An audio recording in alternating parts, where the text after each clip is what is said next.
Hello viewers, welcome to my channel. आज के इस वीडियो में हम एनसीईआरटी गणित कक्षा 10 की प्रश्नावली 6.5 का प्रश्न नंबर 2 हल करेंगे। इस प्रश्न में कहा गया है कि पी क्यू आर एक समकोण त्रिभुज है जिसका कोण पी समकोण है तथा क्यू आर पर एक बिंदु एम इस प्रकार स्थित है कि पी एम लंब क्यू आर है। दर्शाइए कि पी एम स्क्वायर बराबर है Q M into M R की। तो जैसा कि प्रश्न में एक समकोण त्रिभुज पी क्यू आर की बात हुई है, तो सबसे पहले हमने एक समकोण त्रिभुज पी क्यू आर ले लिया। तो ये ले लिया हमने हमारा समकोण त्रिभुज। अब जैसा कि कहा था कि इस समकोण त्रिभुज में जो कोण पी है वो समकोण है, अर्थात 90 अंश का कोण पी पर बन रहा है। तो इस चित्र में हमारा 90 अंश का कोण यहाँ बन रहा है, तब यहाँ हमने पी लिख दिया। अब शेष दो शीर्षों में से किसी भी एक पर हमने क्यू और दूसरे पर आर लिख लिया। इस प्रकार जो क्यू आर बन रहा है, इस क्यू आर पर हम एक बिंदु एम इस प्रकार लेंगे कि पी को एम से मिलाने पर जो पी एम बनेगा वो लंब होगा क्यू आर पर। इसके लिए हमने पी से इस क्यू आर पर लंब खींचा और यह लंब जहाँ टकराएगा उसको हम कह देंगे एम बिंदु। तो इसे हमने कह दिया बिंदु एम, और यहाँ हमारा 90 अंश का कोण बन रहा है। इस प्रश्न में हमने लिखा दिया है और हमें बताया गया था कि एक त्रिभुज समकोण त्रिभुज है P Q R. P Q R का कोण पी बराबर 90 अंश तथा पी एम लंब है क्यू आर पर। साथ ही साथ हमें सिद्ध करना है, यहाँ पर तब लिखा गया सिद्ध करना है। सिद्ध करने के लिए हमसे कहा गया है पी एम स्क्वायर बराबर है Q M into M R. इसे करने के लिए हमने यहाँ प्रूविंग में हम लिखेंगे। तो सिद्ध करने वाला भाग यदि हम देखें, जो कि हमारा पी एम स्क्वायर बराबर Q M into M R. P M ये वाली भुजा, क्यू एम ये और एम आर ये। अगर तीनों ही भुजाएं हम देखें तो ये हमारा पी एम और क्यू एम मिलकर इस वाले त्रिभुज को बना रहे हैं और पी एम और एम आर मिलकर इस त्रिभुज को। यदि इन दोनों त्रिभुजों को हम यहाँ समरूप सिद्ध कर दें तो इनकी संगत भुजाओं के अनुपात को हम बराबर लिख सकते हैं, और यदि इनके संगत भुजाओं के अनुपात को बराबर लिख दिया जाए तो यह भी सिद्ध किया जा सकता है कि पी एम स्क्वायर बराबर Q M into M R. लेकिन ये होगा कैसे? इसके लिए हमने क्या किया कि त्रिभुज एम पी आर में एम पी आर अर्थात यह वाला त्रिभुज, इस त्रिभुज में अगर देखें तो हमें एक कोण पी एम आर पता है। कोण पी एम आर बराबर दिया गया है 90 अंश, लेकिन ना तो हमें पी बताया है ना ही आर। तो हमने यहाँ लिख लिया माना कोण एम पी आर बराबर हो गया एक्स, अर्थात इस कोण को हमने मान लिया एक्स। अगर ये कोण हमारा 90 अंश का है और ये हमारा एक्स अंश का है तो आर का मान हम ज्ञात कर सकते हैं, क्योंकि त्रिभुज के तीनों अंतःकोणों का योगफल 180 अंश होता है। तो आर का मान निकालने के लिए हम 180 में से इस 90 और एक्स को जोड़कर 180 में से घटा देंगे, तब लिखा गया कोण एम आर पी बराबर हो जाएगा 180 माइनस 90 प्लस एक्स। माइनस का ब्रैकेट के अंदर गुणा हुआ 180 माइनस 90 माइनस एक्स। 180 और 90 दोनों ही हमारे घट गए, जो कि आ जाएगा हमारा 90 माइनस एक्स। इस प्रकार कोण एम आर पी बराबर आ रहा है 90 अंश माइनस एक्स। तो यहाँ जिन दो त्रिभुजों को हमें समरूप सिद्ध करना है, उन दोनों में से एक त्रिभुज के तीनों ही कोण हमने लिख लिए। इसी प्रकार अब हम दूसरे त्रिभुज के तीनों ही कोणों को पता लगाएंगे। जैसे इस त्रिभुज एम पी क्यू में हमें ये कोण एम का मान पता है 90 अंश, लेकिन ना तो पी का पता है ना ही क्यू का। तब लिखा जाए, और साथ ही साथ जो P का मान होगा भाई, जो P कोण है वो पूरे त्रिभुज PQR में अगर देखें तो यहाँ पे हमारा 90 अंश का कोण बन रहा था। तो इस कोण MPQ का मान हम कैसे ज्ञात करेंगे भाई, पूरे 90 में से हमें इस x को घटा देंगे। तो लिखा गया त्रिभुज MPQ में सबसे पहले कोण PMQ का मान हमें दिया गया है 90 अंश।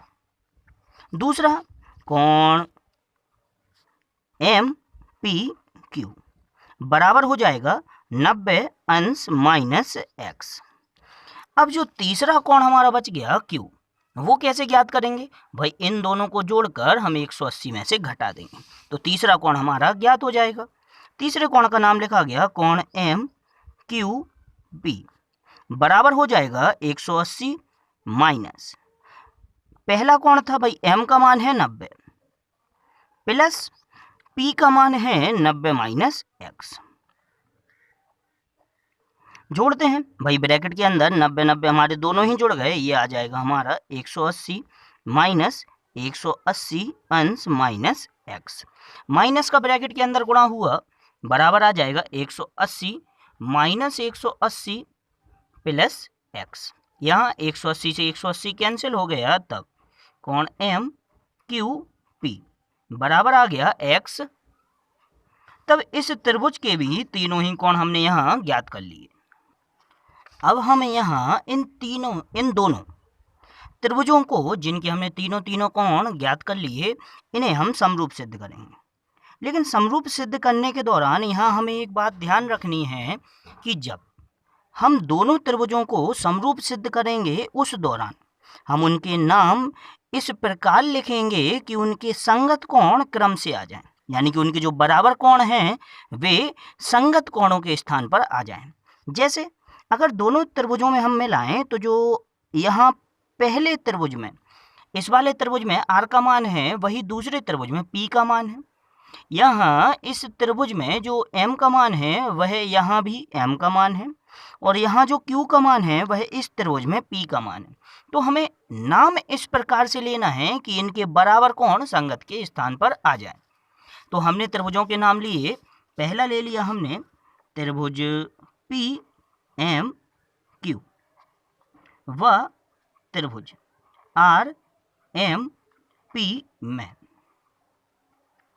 अगर इन दोनों ही त्रिभुजों में हम मिलाएं तो भाई त्रिभुज PMQ का कोण MPQ, इसका मान कितना है 90 अंश, और इसी प्रकार इस त्रिभुज का कोण MRP, इसका मान भी कितना है 90, और ये दोनों ही परस्पर कैसे हैं, दोनों ही त्रिभुजों के अब ये हो गए हमारे संगत कोण।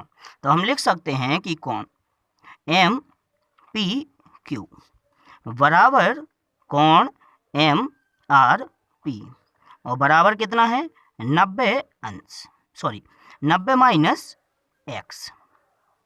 इसी प्रकार त्रिभुज PMQ का ये जो कोण M है और त्रिभुज RMP का ये जो कोण M है वो दोनों ही कैसे हैं 90 90 अंश के। तब यहाँ लिख दिया गया कोण PMQ बराबर कोण RMP, और दोनों ही कैसे हैं 90 अंश के। अब इन दोनों ही त्रिभुजों के हमने दो संगत कोण समान सिद्ध कर दिए। लिखने को हम तीसरा भी लिख सकते हैं, लेकिन जब समरूपता हमारी दो ही कोणों के आधार पर आ रही है तो तीसरा कोण लिखने की हमें आवश्यकता नहीं है। तो हम लिख देंगे अतः त्रिभुज PMQ समरूप है त्रिभुज RMP के, और यहाँ हमारी समरूपता लग गई ए समरूपता। अब अगर दोनों ही त्रिभुज समरूप हैं तो समरूपता की परिभाषा के अनुसार समरूप त्रिभुजों की संगत भुजाओं का अनुपात कैसा होता है, समान होता है। तो लिखा जाएगा चूंकि समरूप त्रिभुजों की संगत भुजाओं का अनुपात बराबर होता है, अतः पहले त्रिभुज की पहली भुजा क्या होगी PM, और दूसरे त्रिभुज की पहली भुजा RM, या जिसे हम लिख सकते हैं MR। तो लिखा गया PM अपॉन RM बराबर होगा दूसरी भुजाएं MQ और MP इन दोनों का अनुपात बराबर होगा तीसरी भुजा इनकी पी क्यू और P R, P Q upon P are.